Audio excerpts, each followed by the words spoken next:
Բարև ձեզ բարեկամներ, Սիմոնյան Post YouTube-յան ալիքի եթերում այսօր զրուցելու եմ Աճարկուտի ավագանու նախկին անդամ, Հայ հեղափոխական դաշնակցության անդամ Կանեն Ղազարյանի հետ։ Բարև ձեզ, պարոն Ղազարյան։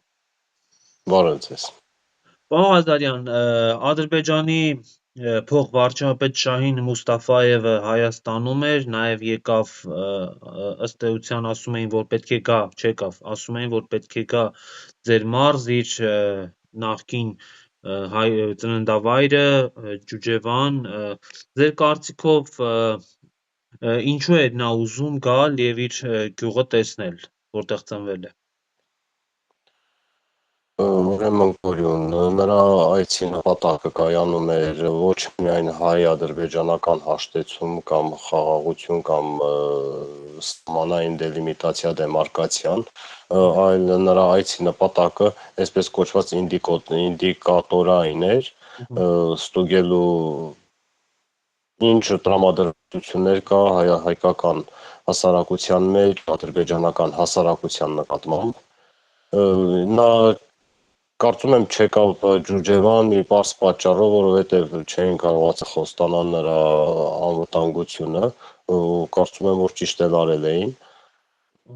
Չնայած Ջուջևանում գտնվել էին մարդիկ, ովքեր մեծ ոգևորությամբ սպասում էին իրենց նախկին համագյուղացուն, չնայած այն բանին, որ նա թշնամի է, ամեն դեպքում չեկավ։ Բայց ասում եմ, որ նրա գալու պատճառներից մեկը հետևյալն էր, որ տեսեք, ես գնում եմ իմ ծննդավայր, հենց այսպես 300,000 ադրբեջանցիներ գալու են այն տարածքներ, որտեղ իրենք ժամանակին ապրել են, այդ փախստականների այսպես կոչված հետ վերադարձը։ Ինչ է կարծում, սա կա Ալիևի պլաններում, որտեղ այսօր Նիկոլ Փաշինյանը ասում էր մենք նման հարցեր չենք քննարկում։ Ալիևը դեռ շատ վաղուց էր ասում 44-օրյա պատերազմից հետո, որ մենք այլևս Երևան տանկերով չենք մտնելու, այլ մտնելու ենք մեքենաներով։ Այո, նրանց պետական ծրագրի մեջ ներառված է Արևմտյան Ադրբեջան կոչված իրենց այդ կոչված գաղափարախոսությունը կյանքի կոչելուն։ Ինչը վերաբերում է 300,000 ադրբեջանցիներին, որ պիտի գան կամ չգան, այո, գալու են, եթե վերընտրվի Նիկոլը, այո, գալու են, գալու պարագայում առնվազն 1.5-2 տարի հետո կունենան հնարավորություն որպես Հայաստանի լիիրավ քաղաքացիներ, թեկուզ եւ սոցիալական խնդիրներից ելնելով, անվտանգության խնդիրներից ելնելով Հայաստանի Հանրապետությունում իշխանափոխություն իրականացնել, եւ հենց սա է նրանց ծրագիրը, ոչ թե զուտ ուղղակի Հայաստանի բնակիչներ կգան կապրեն որպես ազգային փոքրամասնություն եւ այլն, ոչ, նրանց նպատակը ավելին է, հեռահար է, նրանց նպատակը Հարավային Կովկասից Հայաստանի Հանրապետությունը առհասարակ մաքրելն է։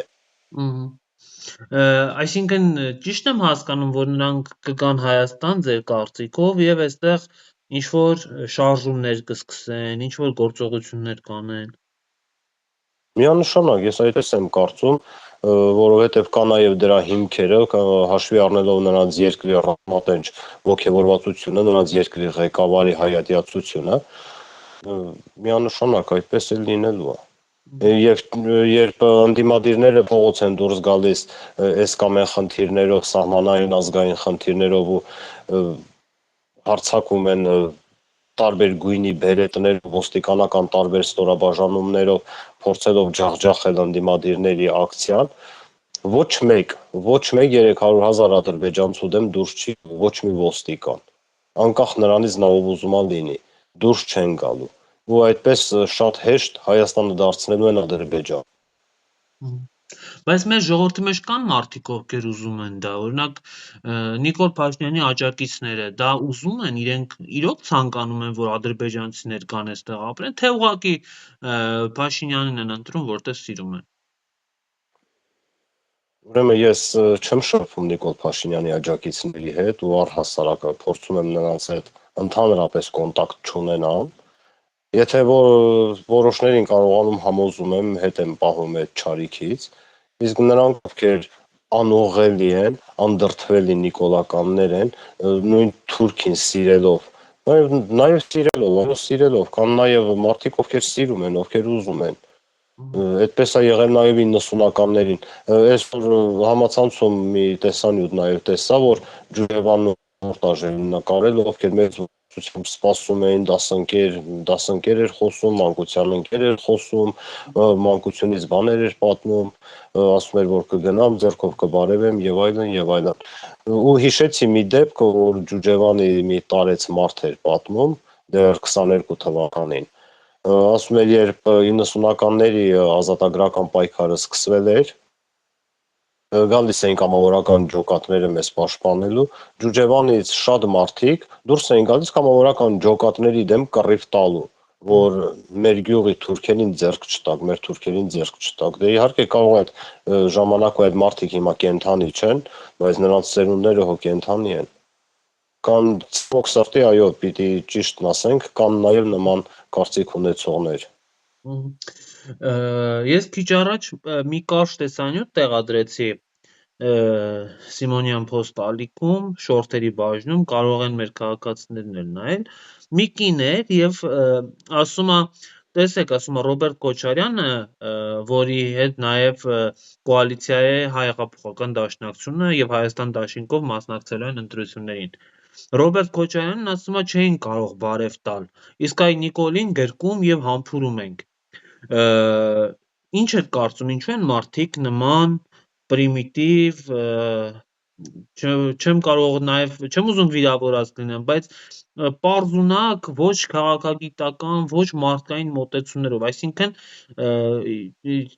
դուք մեկնաբանեք, հա, ես չասեմ։ Տեսեք, դա իրոք շատ պրիմիտիվ մեկնաբանություն է բերել տիկինը։ Դե գան ինձ հարցնեն, տեսնեն Նիկոլին ես կարող եմ բարևել, թե չէ։ Թե մի քանի շարքով ոստիկաններն ու անվտանգության ծառայակիցները իմ տան, իմ տարածքի, իմ աշխատավայրի, որտեղ որ այդ պահին ես կլինեմ, այդ տարածքը հսկում են, երբ Նիկոլ Փաշինյանը Տավուշի մարզում է։ Իրենց սիրելի մարդիկ, իրենց համար կառավարվող մարդիկ իհարկե ճարվում են գյուղերում, գնում են, բարևում են, մոտենում են։ Իսկ երբևէ եղել է դեպք, երբ Ռոբերտ Քոչարյանի նախագահության վարչապետության տարիներին ինչ որ մեկը փորձել է մոտենալ ու բարևի Ռոբերտ Քոչարյանին ու չի ստացվել։ Ասենք դրա համար պատժվել է կամ Սերժ Սարգսյանի տարիներին, կամ Լևոն Տեր-Պետրոսյանի տարիներին ավելի շուտ։ Միշտ էլ Հայաստանի Հանրապետության ղեկավարներին մոտեցողներ եղել են, սոցիալական խնդիրներ բարձրացրել են, նամակներ են փոխանցել, պարզապես բարևել են առանց որևիցե մի պահանջի ու թողել գնացել են։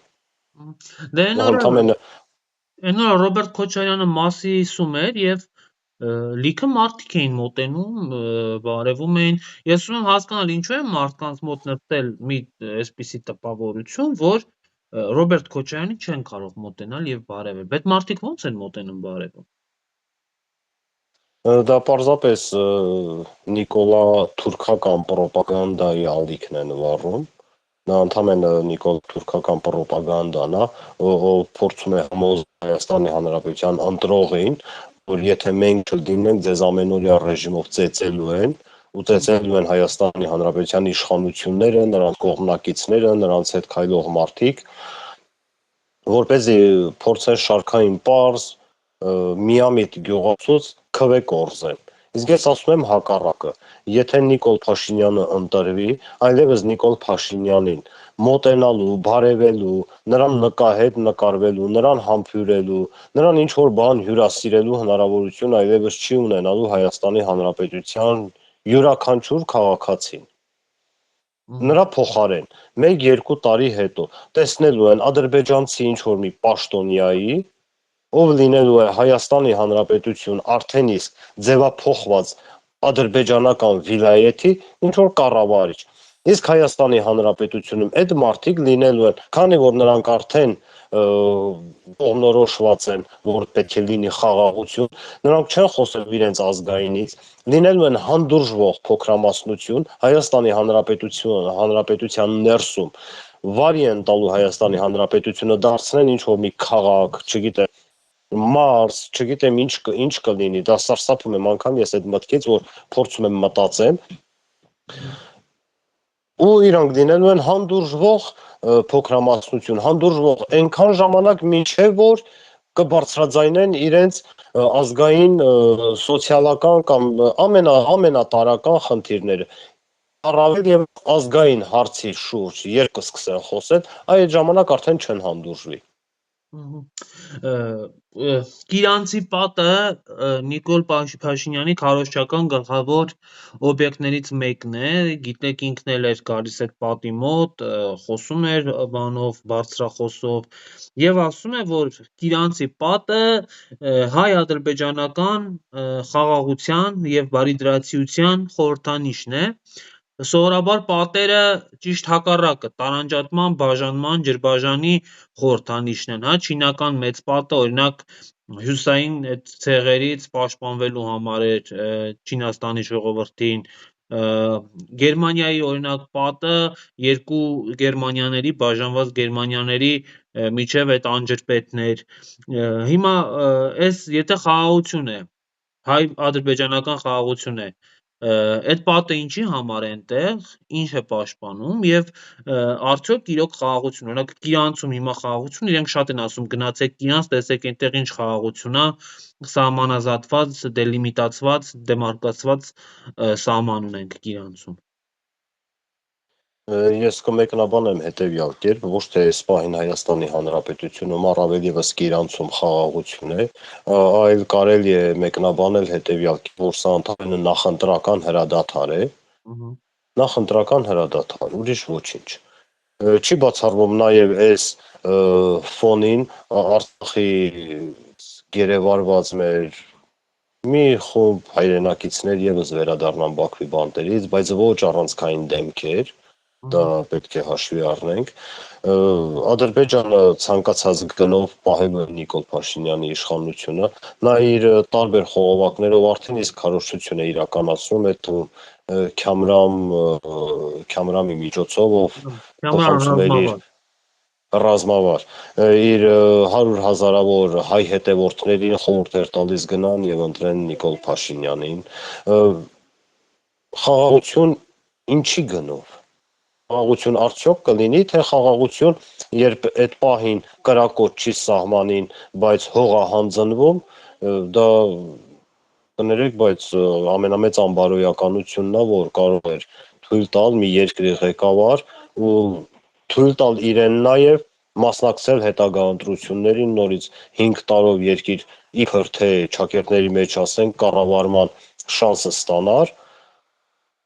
խաղաղություն չկա, չի լինելու խաղաղություն, ոչ մեկ հույս չփայփայի, Հայաստանի Հանրապետության յուրաքանչյուր քաղաքացուն է սա ուղղված, ոչ մեկ հույս չունենա անգամ, որ լինելու է խաղաղություն, լինելու է, այո, կրակոցներ միգուցե չլինեն այլևս, բայց կարող է նաև լինեն կրակոցներ, լինի պատերազմ, ավելի մեծ պատերազմ, ավելի աղետաբեր պատերազմ, երբ ունեին 44 օրյա պատերազմ, ունեին կահավորված դիրքերով, զինված ուժերի, հակամարզորքերի շփման գծում տեղակայված զինված ուժեր, այսօր չունենք այդ կահավորված դիրքերը, Հայաստանի Հանրապետության միակ կահավորված գերամուրի դիրքերից պաշտպանական հատվածից էր Տավուշի մարզը, որը 24 թվականին արդեն փլուզվել է, հույսները դրել են առանց պահունակի ավտոմատներով կանգնած սահմանապահի վրա, այն էլ առանց պահունակի, այսինքն փամփուշտ անգամ չունեն այդ զորք կոչվածը, չգիտեմ, զորք ասենք, ուղակի պահակ ասենք, այդ մարդիկ չունեն եւ դրանով գնում են խաղաղության, ես չեմ հավատում։ Նիկոլ Փաշինյանը նաև հետևյալ թեզն է առաջ քաշում, որ հիմա Ջանդամը, որ բանը Ստեփանակերտում, ասենք, մեր պատմական եւ կրոնական հուշարձանները ոչնչացվում են, մեր մշակութային ժառանգությունը իսպառ ոչնչացվում է, սպիտակ ցեղասպանություն է իրականացվում հայերի նկատմամբ, որտեղ մշակութային ժառանգության ուրեմն վերացումը դա ցեղասպանության տարերից մեկն է, այդ ամեն ինչը մի կողմ, այդ ամեն ինչը ջանդամ, ինչպես ասում են, բայց խաղաղություն է հիմա ու եթե ինքը չընտրվի, այդ խաղաղությունը չի լինի, արհեստական բանականություն չի լինի, ոչ մի բան չի լինի։ Եթե դուք, այսինքն Հայ հեղափոխական դաշնակցությունը, երկրորդ նախագահ Ռոբերտ Քոչարյանը, Սամվել Կարապետյանը եւ Գագիկ Ծառուկյանը այդ երեք կուսակցություններից որևէ մեկը կամ երեքը միասին, կամ ինչպես Նիկոլ Փաշինյանն է անվանում պատերազմի եռագլուխ կուսակցությունը գա իշխանության, միանգամից աշնանը ամենուշը մինչև սեպտեմբեր պատերազմ է սկսվելու։ Ուրեմն իր կառավարման ընթացքում 10-ից ավել պատերազմ, կործանարար պատերազմ եւ ռազմական գործողություններ բերած քաղաքական ուժը իրավունք չունի խոսելու մի քաղաքական ուժի կամ մեկ քաղաքական գործչի մասին, ում կառավարման 10 եւ ավել տարիների ընթացքում գեթ 1 միլիմետր հող չի զիջվել թշնամուն, երբ թշնամական երկրի ղեկավարը խոստովանում էր, որ այլ Հայաստանի Հանրապետության այլ ղեկավարների օրոք իրեն փակ դռների հետևում համոզում, ստիպում էին, նույնիսկ ստիպում էին, երբ որպեսզի Ղարաբաղը ճանաչի Հայաստանի հայկական կամ եթե ոչ Հայաստանի տարածք, գոնե հայկական տարածք, ձեռք քաշեն Արցախյան հիմնահարցից, այդ մարդը այսօր սպառնում է հասարակությանը պատերազմով։ Իսկ խաղաղությունը դա օժիտ չէր, հորանց տանից բերած, երբ ինքը գնալուց պիտի հետը վերցներ, հետ տաներ։ Իսկ հարատև խաղաղություն, ենթադրենք ինքը խոստանում է հարատև խաղաղություն ու մարդ է, ինչ որ մի պահ այս երկրի վրա ապրող յուրաքանչյուրս այլևս չենք լինելու։ Այսինքն ինքը քանի կա, քանի ողջ է, քանի ապրում է, պիտի լինի իշխանություն, պիտի խաղաղություն կլինի, այո, կապրենք չաղ ու բախտավոր, իսկ հենց ինքը այլևս չի լինի, պատերազմ, քաոս, ինքը պարզապես մանիպուլյացնում է, ինքը շարքային ստախոս է Նիկոլ Փաշինյանը, ես արդեն գրեթե 8 տարի, օգոստոսին կլրանա 8 տարին, երբ իր հեղափոխությունը, այսպես կոչված 8 տարին է լրանում, օգոստոսին կլրանա 8 տարին, երբ ես պայքարում եմ Նիկոլ Փաշինյանի դեմ ու ուրախ եմ, որ ես պայքարում եմ այդ սրիկայի դեմ։ Այսօրվա համար ենք պայքարում։ Պարոն Ղազարյան, դուք Աճարկուտի բնակիչ եք, Տավուշի մարզի բնակիչ եք եւ այսօր ձեզ լավ լուր ասեցին, դուք շուտով կարող եք հարստանաք, որովհետեւ Նիկոլ Փաշինյանն ասում է 2029 թվականին FIFA-ն Հայաստանը բերելու ֆուտբոլի մինչև 20 տարեկանների աշխարհի առաջնությունը շուրջ 300,000-ից ավել զբոսաշրջիկ է գալու Տավուշի մարզ, ու դուք նույնիսկ ուտելու բան չեք ունենա, որ այդ մարդկանց հյուրասիրեք։ Պատրաստ է Տավուշի մարզը նման խոշոր բիզնես ներթափանցման։ Շատ հետաքրքիր հարստանալու միջոց է, մինչև 2029 թվականը սպասենք, թե երբ ենք հարստանում, շատ լավ է։ Արդյոք Մինչև կգա 2029 թվականը Ադրբեջանը չգրավի Տավուշի մարզը, կհարստանա 29-ին։ Արդյոք կգա 2029 թվականը, ես հենց դա էլ ուզում էի ասեմ, արդյոք կգա 2029 թվականը, արդյոք Տավուշին կօգտվի գոնե մեկ լումայի ցանկացած ներդրումից, կամ Տավուշի մարզի բնակիչը ինչ ունի, որ ինչ էլ ներդնի, ասենք ներդրողը լինելու են իշխանամերձ շրջապատների օլիգարխները, կապ չունի FIFA-ի ֆուտբոլային ակումբները կգան Տավուշ, կգան Սյունիք, կգնան Շիրակ, ես կցանկանայի գնային Արցախ, Արցախում լիներ այդ ամեն ինչը, խնդիրը նրանում է դեռ մինչև 2029 թվականը 3 տարի կա, այդ 3 տարվա մեջ նախ չի լինելու Նիկոլ Փաշինյանը, ինքը չի կարողանալու վերահսկի այդ ամեն ինչը, եւ եթե Աստված չանի, որ ինքը էլ մնա, Տավուշի մարզ չի լինելու, որ մի հատ էլ ներդրում լինի, պարզապես չի լինելու։ Շատ լավ, հետևենք իրադարձություններին, Աստված տա, որ մեր հոռետեսական կանխատեսումները չիրականանան եւ Տավուշի մարզը այնքան զարգանա, որպեսզի ֆուտբոլի նույնիսկ աշխարհի առաջնություն կարողանանք ընդունել World Cup կոչվածը։ Շնորհակալ եմ ձեզ այս զրույցի համար։ Ես եմ շնորհակալ։